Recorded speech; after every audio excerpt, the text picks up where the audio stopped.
My cheating friend whose affairs I covered up started dating my sister. I clashed with my ex-ally when found out. He had gaslighted and sexually assaulted her. Hey everyone, I'm Nathan. I'm 22 and knee-deep in studying psychology at college, which is pretty ironic given the daily mind games I navigate right here in my own apartment. I live with Derek, my roommate, who might as well have minored in charisma, and if deception were a course, he'd ace that too. He's got this magnetic pull that you can't help but get caught in, the life of every party, and every other weekend, a different girl's heart. Living with Derek is like being in the front row of a never-ending drama.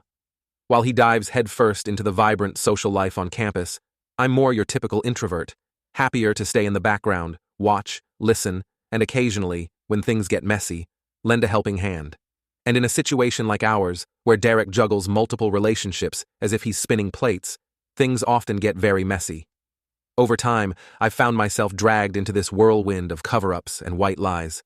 From confirming fake alibis to managing unexpected overlaps in Derek's meticulously planned schedule, I've done it all. Not that I'm proud of it, but Derek has a way of charming you into these things. You end up feeling like you're just helping a friend out, but deep down, I know it's more complicated than that. Our apartment, a constant hub of activity, often feels more like a backstage area at a show, with Derek as the lead who never quite leaves the stage. Whether it's the late-night parties or the string of tearful goodbyes from his latest romantic casualty, it's a study in extremes. While he thrives in this chaos, I spend my nights either buried in my books or reflecting on the complexities of human behavior. Field notes for my future career, I guess. This arrangement has worked, in a peculiar sort of way, until now. But as you'll see, lines get crossed and moral compasses get recalibrated when family gets involved. It's one thing to cover for your friend, it's another to watch him draw your own sister into the fray. Stick around, and I'll tell you how this all came crashing down, testing loyalties and teaching some hard lessons in love and betrayal. The semester kicked off with its usual flurry of activity, freshmen buzzing with excitement, returners catching up, and everyone settling into the rhythm of college life. This year was particularly significant for me, though, as my younger sister Emily was joining the freshman class. It was comforting yet a bit daunting to have her here, at the same campus, navigating this new chapter of her life. Emily was always the outgoing one in the family, her personality a stark contrast to mine. Her arrival on campus brought a new kind of energy to my usually predictable days. I watched, somewhat proudly, as she quickly adapted to college life, her enthusiasm infectious, her smile unwavering. But in all the chaos and excitement of those first weeks, I missed the one development that I should have been most vigilant about: Derek's interest in Emily. It started innocently enough. Derek, ever the charmer, was a familiar face at many of the campus events, and naturally, he crossed paths with Emily. I didn't think much of it initially. Derek always made an effort to befriend my friends and, now, family. However, their casual chats soon evolved into coffee outings, study sessions, and then, to my surprise, actual dates. By the time I fully grasped what was happening, Emily and Derek were an item, and from the looks of it, things were getting serious. Caught off guard, I confronted Derek one evening in our apartment, while he was getting ready for another date with Emily. "So, you and my sister, huh?" I asked, trying to keep my tone light yet probing. "Is this serious?" Derek paused, a spray of cologne in hand, and met my gaze in the mirror. "Yeah, man, she's amazing. It's going great," he replied with a nonchalance that didn't sit right with me. "Just be good to her, Derek. She's not just another girl. She's my sister," I said, the protective brother in me coming to the fore. Derek turned, his expression softening. "Nate, I get it. And I really like her. This isn't just a fling, I promise." His assurance offered some comfort, but the nagging feeling in the pit of my stomach wouldn't dissipate. As their relationship blossomed, I watched with a mix of emotions. Derek did seem genuinely smitten, his usual flirty demeanor tempered somewhat when he was with Emily. They were the picture of a campus romance, shared lunches, walks across the quad, Emily wearing his jackets, and Derek carrying her books. It all seemed perfect, almost too perfect. Trying to quell my doubts, I hoped for the best. Emily seemed happier than ever, and in her happiness, I found a reason to silence my concerns. Perhaps Derek had changed, perhaps this was real. The relationship had started beautifully after all, with Derek showing sides of himself I hadn't known existed, thoughtful gestures, long conversations into the night, and a protectiveness about Emily that mirrored my own. But as the weeks wore on, the initial gloss of their perfect romance began to show its cracks, and the true nature of their relationship, and of Derek, started to emerge. Little did I know, The worst was yet to unfold. In the weeks following Derek and Emily's relationship taking off, I began to notice unsettling patterns in Derek's behavior. He still spent a lot of time with Emily, doting on her and making her feel special, but his other habits, his constant texting and late-night outings, never really stopped.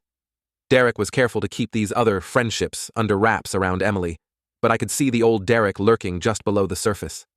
Emily remained blissfully unaware, still caught up in the excitement of their budding romance. Her bright smile was ever present, and she was quick to brush off any small hints of Derek's old ways. I felt increasingly uneasy, torn between my loyalty to my sister and my friendship with Derek. One night, the truth about Derek's deception landed right in my lap. I was in the living room, absent-mindedly scrolling through my laptop while Derek was out, leaving his phone on the coffee table. A notification pinged, followed by another and another. Each message preview popped up on the screen, an assortment of hearts, winking emojis, and sweet messages from not just one, but several women, all inquiring about his plans for the night or talking about the amazing time they'd had. A chill washed over me as I read the messages, piecing together a web of secrets that painted a grim picture of Derek's so-called devotion to Emily. He hadn't changed. He was still juggling multiple relationships, all while letting Emily believe she was the only one. I knew confronting Derek directly wouldn't yield anything more than more smooth-talking excuses, so I decided to warn Emily instead. The following morning, I asked Emily to meet me for breakfast off campus. As we sat at a small diner booth, I broached the subject gently. "Hey, Em, can we talk about Derek?" She looked up, her expression confused. "Sure, what's up?" she asked innocently. I hesitated, trying to find the right words. "I just want to make sure you're careful. Derek, he hasn't completely stopped seeing other people." The disbelief on her face was immediate. "What do you mean? He's with me now," she said firmly, her tone already defensive. "I know, but I've seen messages, Em. He's still talking to other girls and not just as friends," I explained, hating every word that came out of my mouth. "You've got to be mistaken," she insisted, her face reddening with anger. "Derek wouldn't do that to me. You're just jealous or something." "Emily, I'm your brother. I'd never lie to you about something like this," I pleaded, feeling the tension rise between us.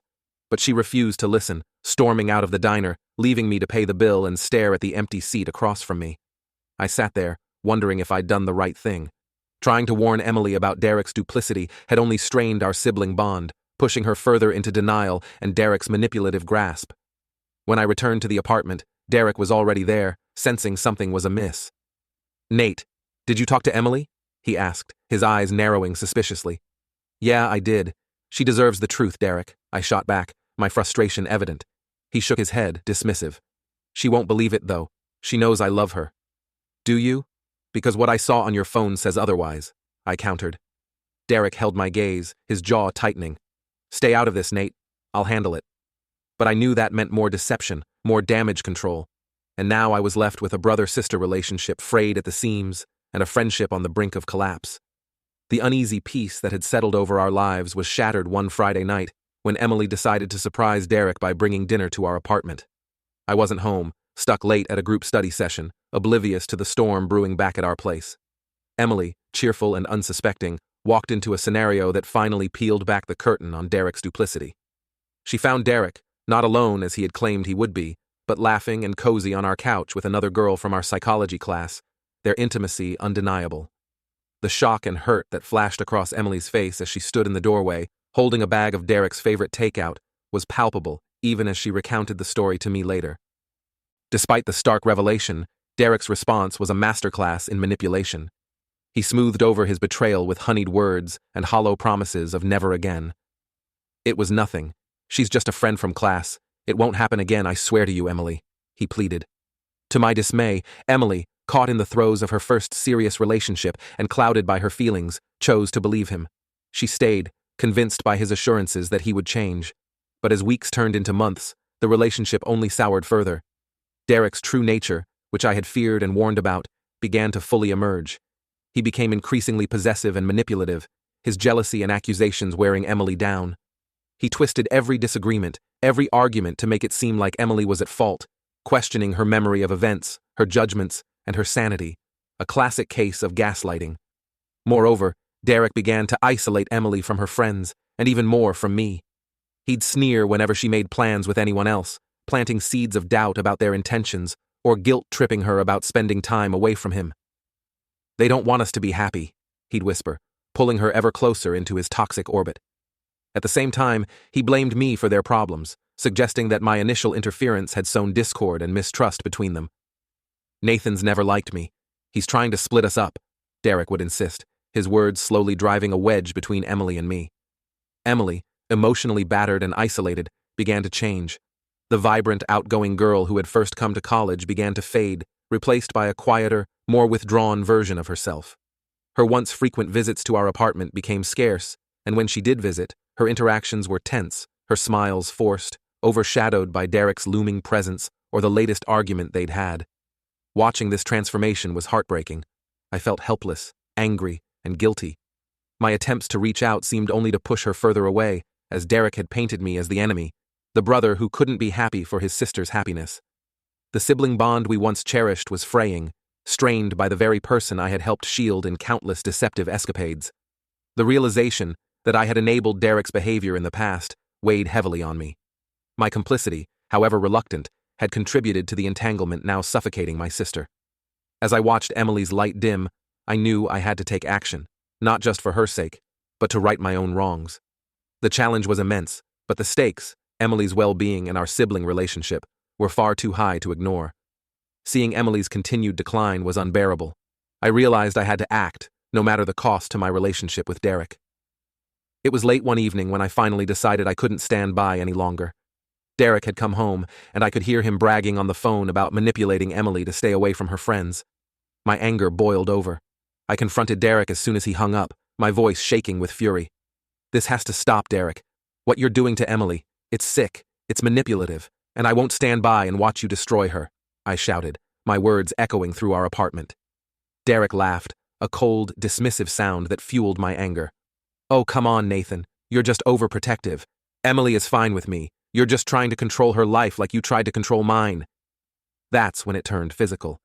My frustration and fear for Emily pushed me past my breaking point. I grabbed Derek by the collar, slamming him against the wall. "She's not your puppet, Derek. She's a person, my sister, and you can't keep treating her like this." It was then that Emily walked in, her eyes wide with shock. She screamed for us to stop, her voice breaking through our altercation.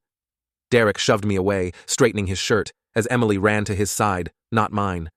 Her face was pale, her eyes filled with confusion and fear. "Emily, you need to know the truth about him," I said, my voice urgent, trying to catch my breath. "He's lying to you, manipulating you." Derek interrupted quickly, his voice smooth, always the charmer. "Don't listen to him, babe." Emily looked between us, torn, but it was the look of genuine concern in my eyes that finally reached her. "Nathan, what's going on?" she asked, her voice small. There are things you don't know about Derek. Things he's done," I started, but before I could continue, Emily cut me off. "I know," she whispered, her voice almost inaudible. "I know, Nathan. Derek, he hurt me. More than you know." The room fell silent. The gravity of her words struck me like a physical blow. "Emily, what are you saying?" I asked gently, dreading the answer. She took a deep breath, tears starting to form in her eyes. He forced himself on me, Nathan. One night when we argued. I didn't want to believe it myself. I thought maybe I owed it to him to." Her words trailed off, but the truth was clear. The shock and horror of what Derek had done to my sister under the guise of a romantic relationship was overwhelming. My heart broke for her, and rage towards Derek consumed me. "Emily, I'm so sorry," I said, moving towards her to offer comfort, but she held up her hand, stepping back. "Derek, you need to leave," Emily said, her voice gaining strength. "Now." Derek scoffed, looking between us, realizing the situation had changed irreversibly. "Fine," he spat out. "This isn't over," he threatened as he grabbed his jacket and stormed out. After he left, the aftermath was a mix of police reports and tearful conversations. Emily decided to press charges, a decision I supported wholeheartedly. The days that followed were tough, but Emily's bravery in facing the truth started a healing process for both of us. Despite the pain, this ordeal brought us closer, reaffirming our bond as siblings. We leaned on each other, finding strength in our unity, determined to heal and move forward from the shadows Derek had cast over our lives.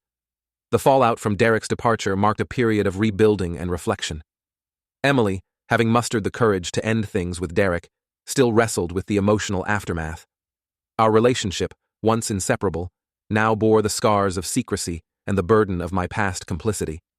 She was understandably distant, her trust in me shaken by my initial reluctance to confront Derek's true nature. After Emily's accusations came to light, Derek's life took a sharp and immediate downturn. The news of his misconduct spread quickly across the campus, leading to a palpable shift in the way he was perceived by his peers and professors. Once a popular figure known for his charm and social ease, Derek found himself increasingly isolated as friends distanced themselves, unwilling to associate with someone marked by such serious allegations. His attendance at social events became a trigger for whispers and pointed fingers, and he could feel the weight of judgmental stares with every step he took on campus. His academic performance also suffered as he struggled to focus amidst the turmoil, and his participation in class dwindled, marked by the cold reception from classmates who once greeted him with smiles and high fives. Furthermore, Derek's personal life became a landscape of loneliness and regret. The friendships he had taken for granted crumbled under the scrutiny of his actions, leaving him to reflect on the grave consequences of his manipulative behaviors. He attempted to reach out, to apologize and seek forgiveness from those he had wronged, but found that words fell short in the face of the hurt he had caused. At night, the solitude of his apartment was a stark reminder of the social pariah he had become, a stark contrast to the lively gatherings it used to host. As the semester ended, Derek was left to face the long-term repercussions of his actions, including a damaged reputation that might follow him long after his college years, underscoring a profound lesson in accountability and the enduring impact of one's choices. Amidst this upheaval, I found myself reflecting deeply on my role in the events that had unfolded. Guilt gnawed at me for the times I had turned a blind eye or provided cover for Derek's manipulations. The realization that I had enabled, however unintentionally, such deceit and harm to my own sister weighed heavily on my conscience. I vowed then to never let loyalty to a friend overshadow the moral obligations of truth and integrity. This painful chapter, while filled with betrayal and heartache, also served as a profound learning experience. In my psychology studies, I found a framework to understand the behaviors and dynamics that had played out so destructively in our lives. It spurred a deeper commitment to my academic pursuits, as I sought to apply these lessons to help others recognize and navigate toxic relationships. The irony was not lost on me, that my major could have equipped me to handle things differently had I only been more observant and proactive. As the semester drew to a close, I reached out to Emily, hoping to bridge the gap between us. Our conversations were tentative at first, filled with unspoken apologies and the mutual pain of shared experiences. While she was not yet ready to fully reconcile, there was a glimmer of hope, a possibility that time and my demonstrated change might eventually restore our bond. Emily's journey of recovery and empowerment became a source of inspiration for me. It reminded me of the resilience of the human spirit and the redemptive power of truth. As she bravely rebuilt her life, free from Derek's shadow, I supported her from a distance, respecting her need for space, while always making it clear that I was there for her whenever she was ready. As I reflect on these events, I recognize that some wounds do indeed take longer to heal. The mistakes I made, born from a misplaced sense of loyalty and a failure to act, will not define me, but will instead inform my future actions. My hope for reconciliation with Emily remains a beacon, a guiding light toward a future where honesty and integrity prevail in all my relationships. With this resolve, I end the semester not just more educated in my field, but profoundly wiser in the complexities of human relationships and the responsibilities we hold to those we love.